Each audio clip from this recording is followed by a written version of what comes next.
Welcome to studio Telugu. ముందుగా headlines. Andhra Pradesh రాష్ట్ర Congress PCC అధ్యక్షురాలు వైఎస్ షర్మిల భారీగా కాంగ్రెస్ శ్రేణులతో రోడ్ షో. వింజనంపాడు గ్రామంలో నిజం గెలవాలి అనే కార్యక్రమంలో నారా భువనేశ్వరి. ముస్లిం ప్రబోధకుడు బద్రర్ సిరాజ్ ఉర్ రెహమాన్ నిర్వహించిన సమాజ సంస్కరణ కార్యక్రమంలో అంబటి రాంబాబు.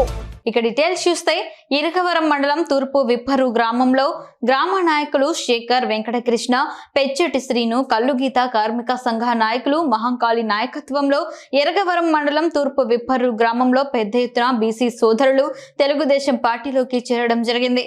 ఈ సందర్భంగా తనకు నియోజకవర్గ మాజీ శాసనసభ్యులు ఆరిమిల్లి రాధాకృష్ణ గారు వారికి కండువా కప్పి పార్టీలోకి ఆహ్వానించారు. ఈ సందర్భంగా వారు మాట్లాడారు. వెంకటకృష్ణ గారు, అలాగే యువకులు పెచ్చెటి సింగ్ గారు, కల్లుగీత కార్మిక సంఘ నాయకులు మహంకాళి గారు నాయకత్వంలో పెద్ద ఎత్తున బీసీ సోదరులు తెలుగుదేశం పార్టీలో చేరిన వారందరికీ కూడా స్వాగతం సుస్వాగతం తెలియజేసుకుంటూ, తెలుగుదేశం పార్టీలో వీరందరినీ కూడా స్వాగతం తెలియజేసుకుంటూ,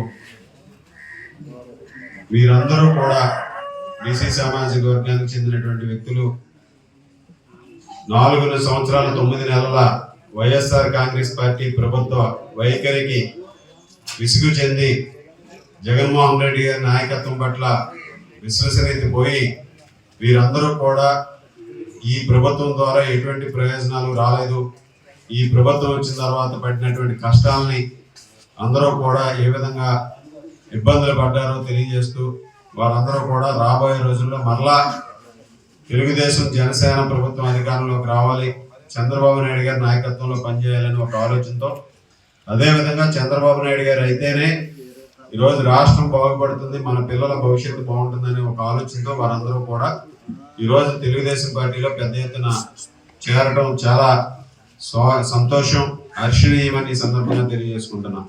ముఖ్యంగా వీరందరూ కూడా నాతో పంచుకున్నటువంటి అంశాలు, ఈ ప్రభుత్వం వచ్చిన తర్వాత ఎక్కువగా రైతాంగానికి చెందినటువంటి వీరందరూ కూడా వ్యవసాయానికి సంబంధించినటువంటి కూలీలుగా ఉన్నారు, వ్యవసాయం చేసుకునేటువంటి రైతులుగా ఉన్నారు. ఈరోజు రైతులందరూ కూడా ఏ విధంగా ఇబ్బంది పడ్డారో వారు స్పష్టంగా తెలియజేస్తున్నారు. ధాన్యం అమ్ముకోవడానికి ఎన్నో ఇబ్బందులు పడుతున్నారు. అలాగే ఈ ప్రభుత్వం వచ్చిన తర్వాత వ్యవసాయ యాంత్రీకరణకు సంబంధించి ఎటువంటి సబ్సిడీ మీద గతంలో ఏదైతే చంద్రబాబు నాయుడు గారు అందించారో యంత్ర పరికరాలు ఏవి కూడా ఈ ప్రభుత్వం వచ్చిన తర్వాత వారికి రాలేదు. అలాగే ఈ ప్రభుత్వం అందించేటటువంటి సంక్షేమ కార్యక్రమాలు, పథకాలు కూడా అరకొరగా అందిస్తూ ఇటువంటి బీసీల ప్రయోజనాలు బలంగా పెట్టినటువంటి ప్రభుత్వం వైఎస్ఆర్ కాంగ్రెస్ పార్టీ ప్రభుత్వం వారందరూ కూడా భావిస్తున్నారు. ఈరోజు ముఖ్యంగా గతంలో ఆదరణ పథకం ద్వారా కల్లుగీత కార్మికులకు అనేకమైనటువంటి పథకాలను అందించేవారు, పెన్షన్లు ఇచ్చేవారు. ఈరోజు వారికి రావాల్సినటువంటి పథకాలన్నింటినీ కూడా ఇతర నిధులన్నీ కూడా జగన్మోహన్ రెడ్డి డైవర్ట్ చేసి బీసీ సప్లాన్ నిధులన్నీ కూడా ఈరోజు వేరే కార్యక్రమాలకు వాడుకుని వారి ప్రచారాలకు వాడుకున్నటువంటి పరిస్థితిని ఈరోజు ప్రజలందరూ కూడా గమనిస్తున్నారు. స్థానిక ప్రభుత్వ పురుషుల కళాశాలలో పత్తి సుమతి వ్రాసిన కాంతి స్తంభం పుస్తక ఆవిష్కరణ మహోత్సవం. శ్రీకాకుళం ప్రభుత్వ పురుషుల alumni association junior chamber international Srikakulam main అధ్యక్షులు కూనా అనిల్ కుమార్, వ్యవస్థాపకులు జామి భీమశంకర్ ఆధ్వర్యంలో ఘనంగా జరిగాయి. ముఖ్య అతిథిగా పాల్గొన్న టీడీపీ నాయకులు గుండా అప్పల సూర్యనారాయణ మాట్లాడుతూ, అలనాటి క్రాంతిదర్శి ప్రిన్సిపల్ మేజర్ నదీముల్లాపై రచించిన కాంతి స్తంభం పుస్తక ఆవిష్కరణ సభను పూర్వ విద్యార్థులు అందరూ కలిసి ఆవిష్కరించడం చాలా ఆనందంగా ఉందని, జేసీఐ శ్రీకాకుళం మెయిన్ గత 30 సంవత్సరాలుగా చేస్తున్న సేవలను చూస్తున్నామని, ముఖ్యంగా యువతకు దిశానిర్దేశం చేసే విధంగా స్ఫూర్తినిచ్చే కార్యక్రమాలను చేయటం ఒక్క జేసీఐ శ్రీకాకుళం మెయిన్కు మాత్రమే సాధ్యమన్నారు. జేసీఐ వ్యవస్థాపకులు జామి భీమశంకర్ మాట్లాడుతూ, పత్తి సుమతి రచించిన చీమ చీమ ఎందుకు పుట్టావు పుస్తకానికి తెలుగు రచయితల సమాఖ్య ఆధ్వర్యంలో ఉగాది పురస్కారాన్ని అందుకున్నారని గుర్తు చేశారు. ప్రిన్సిపల్ సురేఖ మాట్లాడారు. నేను పేరున ప్రతి ఒక్కరికి నా యొక్క ధన్యవాదాలు తెలియజేస్తున్నాను. అలాగే వేదిక ముందున్న అధ్యాపక మిత్ర బృందానికి, పత్రికా వాళ్ళకి, మీడియా వాళ్ళందరికీ, పెద్దలకి అందరికీ నా యొక్క నమస్కారాలు తెలియజేస్తూ విద్యార్థులకి ఆశీస్సులు. ముఖ్యంగా ఈరోజు జూనియర్ ఇంటర్నేషనల్ వారి ఆధ్వర్యంలో మనం జీడీసీ శ్రీకాకుళంలో కలిసి ఓల్డ్ అసోసియేషన్, దాన్ని అల్యూమిని అంటాము, అల్యూమిని అసోసియేషన్ పరంగా మనం చేసిన ఈ కార్యక్రమము, ఈ రోజు ఇక్కడ ఈ కార్యక్రమం చేయడానికి ముఖ్య కారణం ఏంటి అంటే 1966 to 70 మధ్య మేజర్ నదీముల్లా గారు మనకి ప్రిన్సిపల్గా ఈ కాలేజీ చేశారు. చాలా డిసిప్లిన్డ్ ప్రిన్సిపల్ గారు. ఆయన ఆధ్వర్యంలో ప్రిన్సిపల్గా చేసేటప్పుడు చాలా మంది విద్యార్థులు ఇక్కడ ఒక మంచి ఉన్నతమైన స్థానంలో తీర్చిదిద్దబడ్డారు. ఒక మార్గదర్శకంగా నిల్చున్నారు ఆయన. కాబట్టి ఆయన గురించి అక్కడ ప్రిన్సిపల్ గా ఉండేటప్పుడు పత్తి సోని గారు మేడం గారు కూడా ఈ కళాశాలలోనే చదివారు. ఆ టైంలో ఒక విద్యార్థిగా చదివి ఆయన ద్వారా ఇన్స్పైర్ అయ్యి చాలా బుక్స్ రాయడం కానీ ఎన్నో కార్యక్రమాలు చేయడం కానీ చేశారు. యాక్చువల్గా పత్తి సోని గారు ఈరోజు మన మధ్య కొన్ని హెల్త్ బాగోపోయిన కారణంగా రాలేకపోయారు. అయితే మేడం గారికి నేను డైరెక్ట్ స్టూడెంట్ కాదు, మేడం గారు లెక్చరర్ గా ఉమెన్స్ కాలేజ్ లో ఉండేటప్పుడు నేను స్టూడెంట్ పత్తి సమితి గారి విషయంలో చెప్పడానికి. అలాగే నేను మేడం గారు కలిసి మళ్ళా అగైన్ ఉమెన్స్ కాలేజ్ లో వర్క్ చేశాం. సో అలాగే కూడా మేడం గారు నాకు బాగా పరిచయస్తురాలు. యాక్చువల్గా ఈ ప్రోగ్రామ్ మనకి జనవరిలో అంటే డిసెంబర్లో జరగాల్సిన ప్రోగ్రాము. ఆ టైంలో మీ అందరికి ఎగ్జామ్స్ ఉన్నాయి.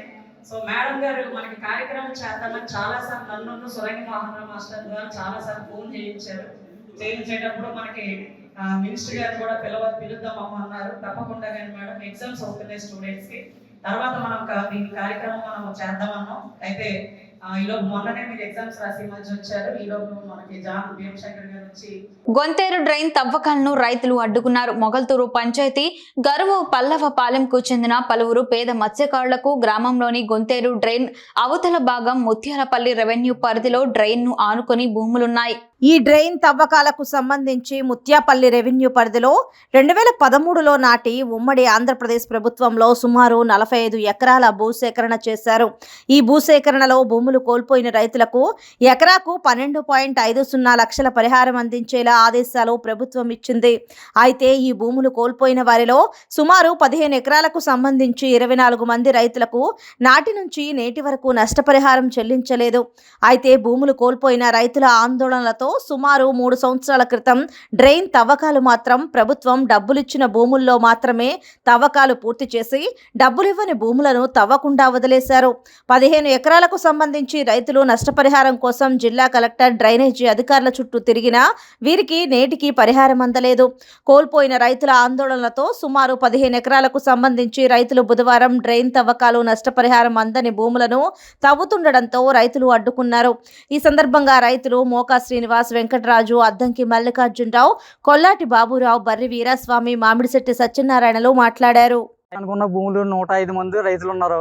రైతులు అనుకుండి ఇప్పుడు అప్పట్లో 2015-16 దాంట్లో అప్పుడు తవ్వకంలో కొంతమందికి 80 మందికి అంత అమౌంట్ ఇచ్చారు. 87 మందికి అమౌంట్ ఇచ్చారు. ఇంకా 27 మందికి 26 మందికి అమౌంట్ ఇంకా పడలేదు.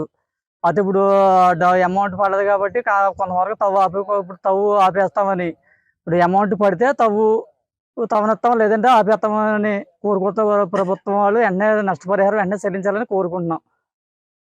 అండ్ మేము రైతులు అందరూ ఏకమయ్యి మొగల్తూరు ఎంఆర్ఓ ఆఫీస్కి, నరసాపురం ఆర్డీఓ ఆఫీస్కి వెళ్ళామంటే రైతులు అందరూ వెళ్తే మాకు వినతి పత్రం ఇచ్చాము. మేము రైతుల నుంచి వినతి పత్రం ఇస్తే మాకు ఎటువంటి స్పందన మాకేమీ ఇవ్వలేదు.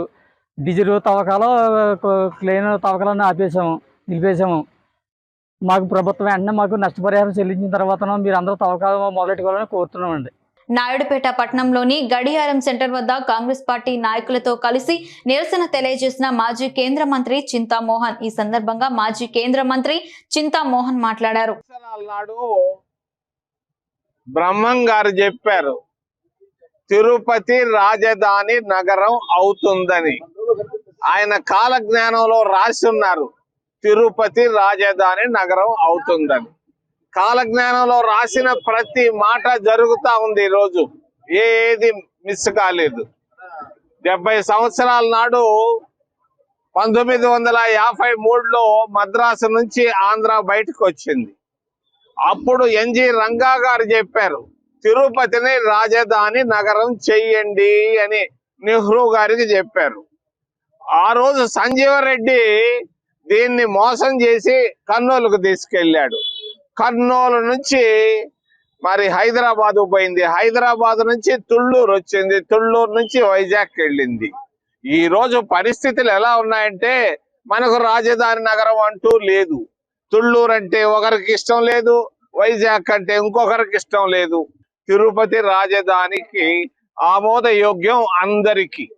అటు రాయలసీమకు గాని, మరి కోనసీమకు గాని, ఉత్తరాంధ్రకు గాని, పలనాడుకు గాని తిరుపతి అంటే ఆమోదం పలుకుతారు.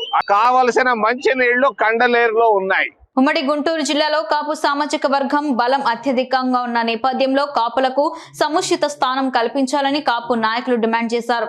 మొదటి నుంచి కూడా కాపు సామాజిక వర్గం తెలుగుదేశం పార్టీకి మద్దతు ఇస్తున్న నేపథ్యంలో గుంటూరు జిల్లాలో కనీసం ఎమ్మెల్యే, ఎంపీ స్థానాలలో ప్రాధాన్యత తగ్గిందన్నారు.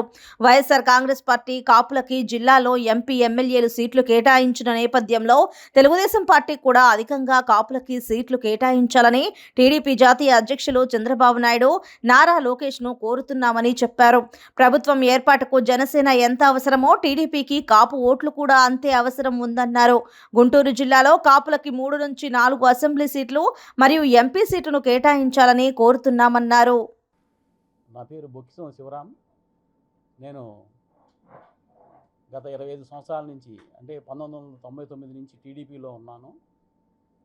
వివిధ రకాల పదవులు కూడా చేసి ఉన్నాను. నేను కాపు వర్గానికి చెందినవాడిని. అయితే ఇప్పుడు ప్రస్తుతం ఉన్న రాజకీయ పరిణామాల దృష్ట్యా మరి సీట్లు కేటాయింపు విషయంలో కాపు వర్గానికి అన్ని పార్టీలు కూడా ప్రాధాన్యత వహించి సీట్లు కేటాయించాలని చెప్పేసి మేము ఏదైతే టీడీపీలో ఉన్న జిల్లా స్థాయి, రాష్ట్ర స్థాయి, అర్బన్ కమిటీలో ఉన్నటువంటి కాపు నాయకులంతా కూడా ఈరోజు ప్రెస్ మీట్ పెట్టడం జరిగింది. మా అందరి భావన, అందరి ఉద్దేశం ఒకటే. మరి మన ఆంధ్ర రాష్ట్రంలో అత్యధికంగా కాపులు తూర్పుగోదావరి, పశ్చిమ గోదావరి తర్వాత గుంటూరు జిల్లాలోనే అత్యధికంగా ఉన్నారు. మరి అటువంటి కాపు వర్గానికి గుంటూరు జిల్లాలో ఇంతవరకు కూడా ఎక్కడా కూడా ఒక ఇన్ఛార్జిని నియమించి కానీ టీడీపీ తరఫున మరి అభ్యర్థులను ప్రకటించి కానీ ఎక్కడా లేదు ప్రాధాన్యత ఇస్తూ. ఇటువంటి తరుణంలో మరి ఒకే ఒక సీటు సత్తెనపల్లి ఒక ఇన్ఛార్జి కాపు వర్గానికి నియమించడం జరిగింది. మరి అత్యధికంగా మన గుంటూరు పార్లమెంటు ఏరియాలో కాపులు 2,50,000 నుంచి 3 లక్షల మంది ఉన్నారు ఓటర్లు.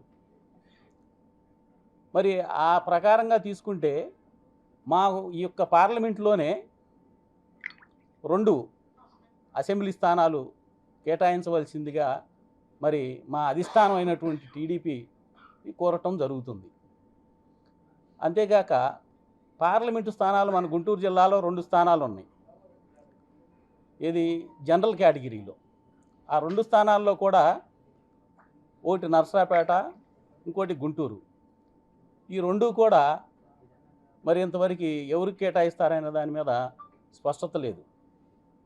మేమైతే టీడీపీలో ఉన్న ఒక కాపు నాయకుడిగా మరి కాపు సంఘాల ద్వారా కూడా పలుసార్లు మేము అధిష్టానానికి విన్నవించుకోవటం జరిగింది.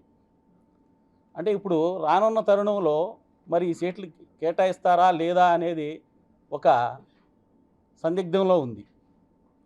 మరి మాకు వచ్చిన కొన్ని సూచనల మేరకు, మరి మాకు వస్తున్న సమాచారం మేరకు మరి ఈ పార్లమెంట్లో కాపులకి సీటు లేదు అనే ఒక భావన కలుగుతుంది. అందువల్ల మేము ఈరోజు ఇక్కడ పాత్రికేయుల సమావేశం పెట్టడం జరిగింది. ఆంధ్రప్రదేశ్ రాష్ట్ర కాంగ్రెస్ పీసీసీ అధ్యక్షురాలు వై షర్మిల బాపట్ల చేరుకున్నారు.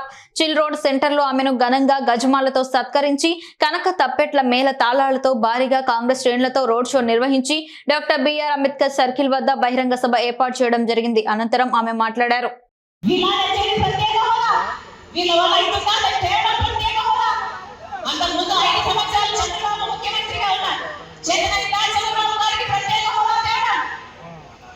ఇప్పుడు జగనన్న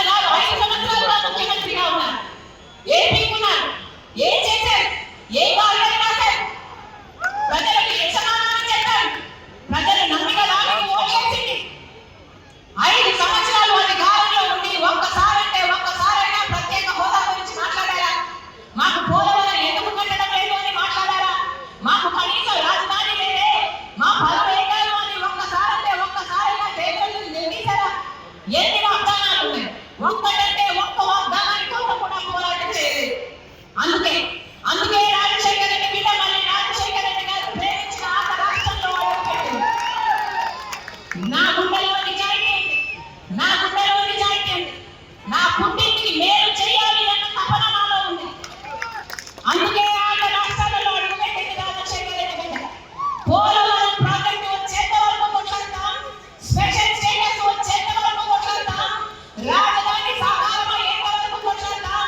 ఆంధ్ర రాష్ట్ర ప్రజలకి హక్కువైన ప్రతి వాగ్దానాన్ని నిలబెట్టుకునేంత వరకు రాజశేఖర రెడ్డి బిడ్డ ఇక్కడ నుంచి కదలేదు కాదు.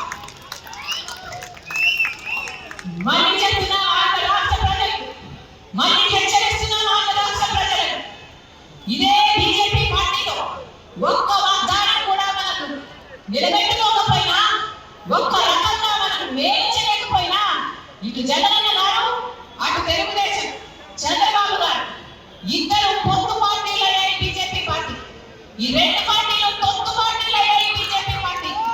నిజం గెలవాలి అనే కార్యక్రమం ద్వారా మరణించిన కార్యకర్తల కుటుంబాలను పరామర్శించుటకై వట్టి చెరుకూరు మండలం అనంతవరపాడు, వింజనంపాడు గ్రామాలలో నారా భువనేశ్వరి పర్యటించారు. ఈ కార్యక్రమంలో ప్రత్తిపాడు నియోజకవర్గ Telugu Desam party incharge doctor Burla Ramanjaneyulu మరియు పార్టీ నాయకులు పాల్గొన్నారు. సత్తెనపల్లి పట్టణంలో శరభయ్య ఉన్నత పాఠశాల క్రీడా మైదానంలో శాంతి సందేశం ఫౌండేషన్ వ్యవస్థాపకులు ముస్లిం ప్రబోధకుడు బ్రదర్ సిరాజ్ ఉర్ రెహమాన్ నిర్వహించిన సమాజ సంస్కరణ కార్యక్రమంలో ముఖ్య అతిథిగా మంత్రి అంబటి రాంబాబు పాల్గొని ప్రసంగించారు. పట్టణంలో ముస్లింల కోసం 9 కోట్ల విలువ గల 25 సెంట్ల స్థలాన్ని మసీదు కోసం అందించామన్నారు.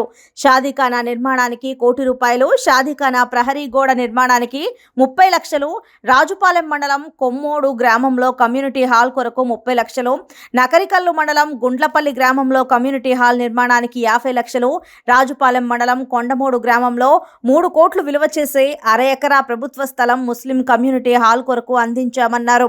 అవకాశం ఉన్నంత మేరకు ముస్లింల అభివృద్ధికి కృషి చేస్తూనే ఉంటామన్నారు. ఫౌండేషన్ వ్యవస్థాపకులు సిరాజ్ మాట్లాడుతూ ముస్లిం అంటే మతం కాదని మానవత్వం అన్నారు. మత సామరస్యంతో ముందుకు సాగుతూ ముస్లిం మైనారిటీ వర్గాలు విద్య, ఉద్యోగ, రాజకీయ, వాణిజ్య రంగాలలో ముందుకు సాగాలన్నారు. అలాగే ఓటు యొక్క ప్రాధాన్యతను తెలియజేశారు. నేను అనేక సందర్భాల్లో యాదృచ్ఛికంగా సిరాజ్ గారి ప్రసంగాలు వింటూ వచ్చాను అప్పుడప్పుడు. కానీ ఈరోజు మొత్తం అంతా కూడా ఆద్యాంతం చాలా స్పష్టంగా వినడం జరిగింది. చాలా గొప్పగా వారు తమ సందేశాన్ని ఇచ్చారు. ముఖ్యంగా సమాజంలో జరుగుతున్నటువంటి అంశాలు, సమాజ పరిజ్ఞానాన్ని ముస్లిం యువత కానీ ముస్లింలు కానీ వెలుగుబడితనాన్ని కానీ చాలా స్పష్టంగా అంకెలతో సహా వారు చెప్పారు. ముస్లింల్లో విద్య లేకపోవటం అనేది సమాజాన్ని, ముస్లిం సమాజాన్ని వెనుకకు నెడుతుందని, ప్రతి ఒక్కరూ చదువుకోవాలనేటువంటి భావన కలిగే విధంగా చక్కగా చెప్పారు. ఆయన ఏ విధంగా ముస్లిం సమాజం వెనుకబడి ఉంది ఈ దేశంలో అనేది, ప్రపంచంలో అనేది చక్కగా వివరంగా చాలా స్పష్టంగా అర్థమయ్యే విధంగా చెప్పినందుకు వారికి మీ అందరి తరపున నా హృదయపూర్వకమైనటువంటి ధన్యవాదాలు తెలియపరుస్తున్నాను. పశ్చిమ గోదావరి జిల్లా నర్సాపురంలో 27 కోట్ల రూపాయలతో చేపడుతున్న ఏటిగట్టు పనుల్లో మరోసారి డొల్లతనం బయటపడింది. గత నెలలో 100 మీటర్ల మేర గట్టు గోదావరిలోకి కృంగిపోయింది. మళ్లీ చేపట్టిన పనులు కూడా వృధా అయ్యాయి. అర్ధరాత్రి కోతకు గురైన చోట వేసిన రాళ్లన్నీ గోదావరిలోకి కృంగిపోయాయి. దీంతో ప్రజలు భయాందోళనకు గురవుతున్నారు. 2022 గోదావరి వరదకు ఏటిగట్టు సుమారు 100 మీటర్ల మేర కొట్టుకుపోయింది. ఈ పనులను గత ఏడాది ఏప్రిల్లో చేపట్టారు. వాడుతున్న రాళ్లు నాసిరకమైన ప్రభుత్వం తిరస్కరించిన క్వారీ నుండి రాళ్లు తీసుకొచ్చి పనులు చేపడుతున్నారంటూ మాజీ ఎమ్మెల్యే బండారు మాధవనాయుడు ప్రభుత్వానికి ఫిర్యాదు చేశారు. ఆందోళన కూడా చేశారు. ఈ ఫిర్యాదుపై ప్రభుత్వం స్పందించలేదు. అధికారులు మాత్రం ఈ ఆరోపణలను కొట్టిపడేస్తున్నారు. నీటిలో రాళ్లు గట్టిపడే వరకు ఇలా కుంగిపోతూనే ఉంటుందని, దీనికి ఆందోళన చెందవలసిన అవసరం లేదని చెప్పడం గమనార్హం.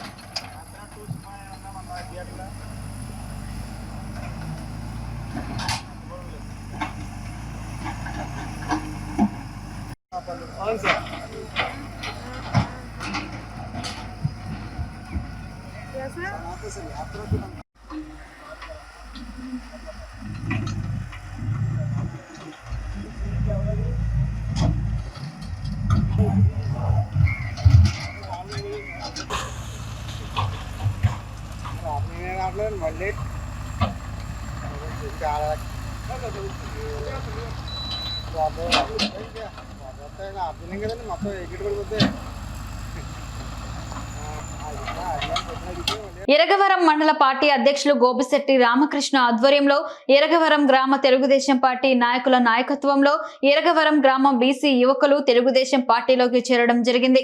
వారికి కండువా కప్పి పార్టీలోకి ఆహ్వానించిన తణుకు నియోజకవర్గ మాజీ శాసనసభ్యులు ఆరిమిల్లి రాధాకృష్ణ. ఈ సందర్భంగా రాధాకృష్ణ మాట్లాడారు. పలువురు బీసీ సామాజిక వర్గ వ్యక్తులు తెలుగుదేశం పార్టీలో చేరటం వారందరికీ కూడా తెలుగుదేశం పార్టీలోకి సాదరంగా స్వాగతం పలుకుతున్నాం. ముఖ్యంగా బీసీకి సామాజిక వర్గానికి చెందినటువంటి వీరందరూ కూడా గత ఎన్నికల్లో వైఎస్ఆర్ కాంగ్రెస్ పార్టీకి కష్టపడి పనిచేసి ఆ రోజు జగన్మోహన్ రెడ్డికి ఒక అవకాశం అని అందరూ కూడా భావించి జగన్మోహన్ రెడ్డిని గెలిపించడం జరిగింది. ఈరోజు వీరందరూ కూడా జగన్మోహన్ రెడ్డి చేసినటువంటి మోసపూరిత సంక్షేమ కార్యక్రమాలు కానీ, అదేవిధంగా అభివృద్ధి పట్ల నిర్లక్ష్య ధోరణి కానీ, గ్రామాల్లో అభివృద్ధి జరగలేదనేది వీరందరూ కూడా ఈరోజు ప్రత్యేకంగా చెబుతున్నటువంటి పరిస్థితి. ఈ ప్రభుత్వం ద్వారా ప్రతి కుటుంబం ఇబ్బందులు పడినటువంటి పరిస్థితి. ఈ ప్రభుత్వం వచ్చిన 4 సంవత్సరాలు 9 నెలల్లోనూ కూడా ఎవరైతే గతంలో బీసీ సప్లాన్ నిధులు ఉన్నాయో ఈరోజు ఆ సప్లాన్ నిధులన్నింటినీ కూడా వేరే కార్యక్రమాల కోసం డైవర్ట్ చేసుకుని జగన్మోహన్ రెడ్డి బీసీలను మోసం చేసిన విధానాన్ని పట్ల కూడా ఈరోజు బీసీలందరూ కూడా తీవ్ర అసంతృప్తితో ఉన్నారు. పశ్చిమ గోదావరి జిల్లా నర్సాపురం రూరల్ పోలీస్ స్టేషన్ వద్ద ఉద్రిక్తత పరిస్థితి నెలకొంది. చలో విజయవాడ ఆందోళనకు తరలి వెళ్తున్న ఆశా వర్కర్లను నర్సాపురం రైల్వే స్టేషన్ లో పోలీసులు అదుపులోకి తీసుకుని రూరల్ పోలీస్ స్టేషన్ కు తరలించారు. ఈ విషయం తెలుసుకున్న టీడీపీ నాయకులు పొత్తూరి రామరాజు, కొవ్వలి రామ్మోహన్ నాయుడు అంగన్వాడీలకు మద్దతుగా పోలీస్ స్టేషన్ వద్ద ఆందోళనకు దిగారు. వారిని విడిచిపెట్టాలని పోలీసులతో వాగ్వాదానికి దిగారు. స్టేషన్ ముందు బైఠాయించి ఆందోళన చేశారు.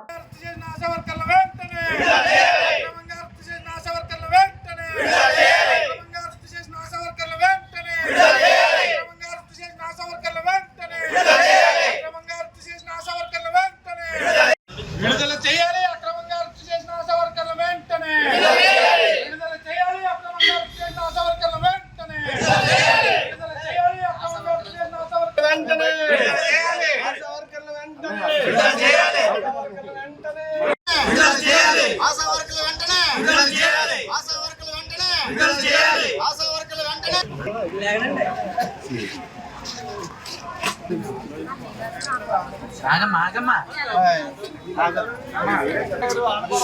దుర్మార్గం ఏంటి సార్?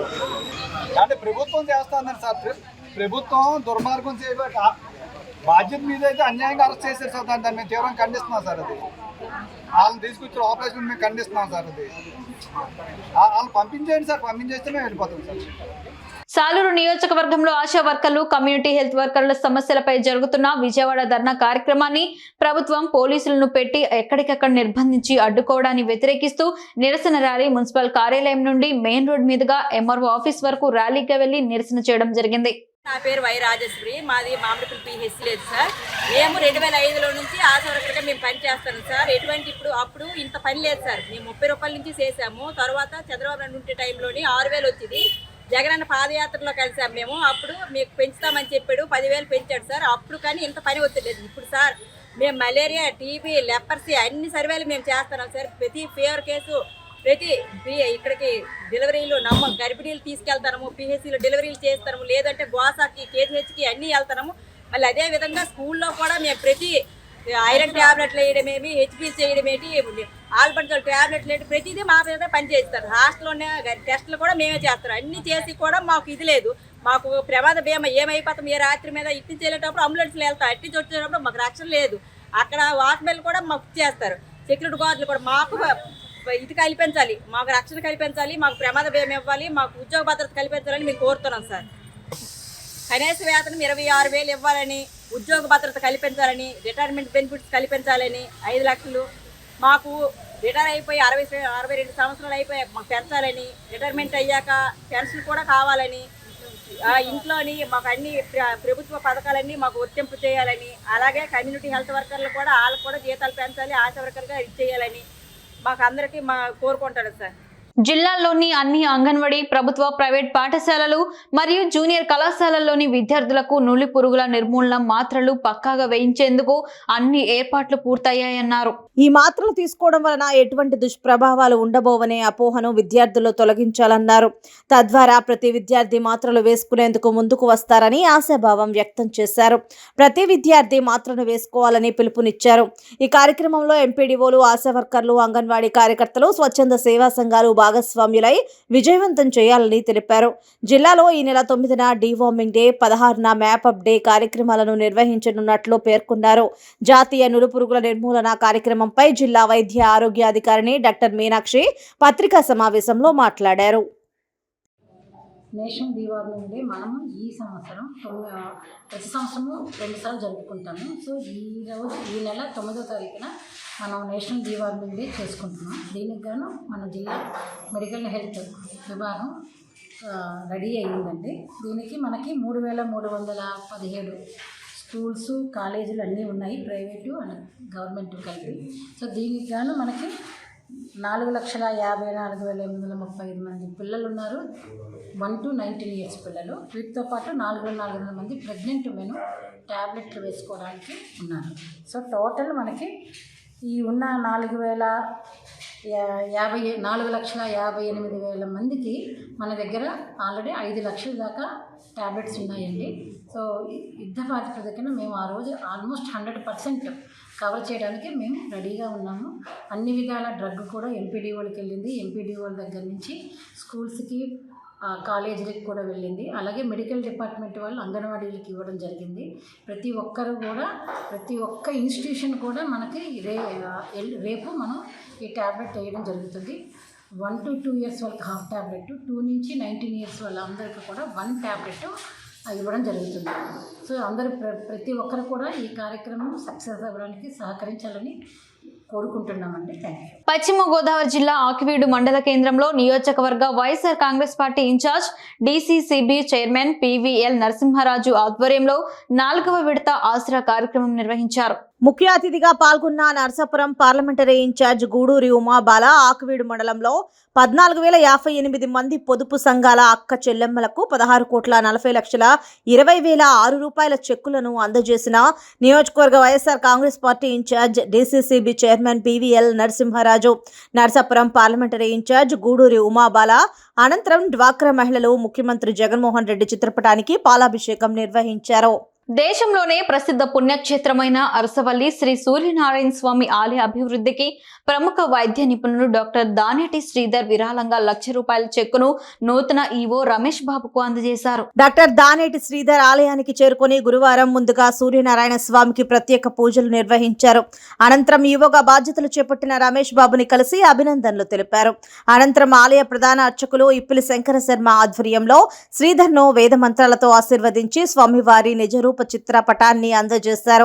ఈ సందర్భంగా దానేటి శ్రీధర్ మాట్లాడుతూ అరసవల్లి సూర్యనారాయణ స్వామి ఆలయం దేశంలోనే ప్రసిద్ధి ప్రఖ్యాతి పొందిందన్నారు.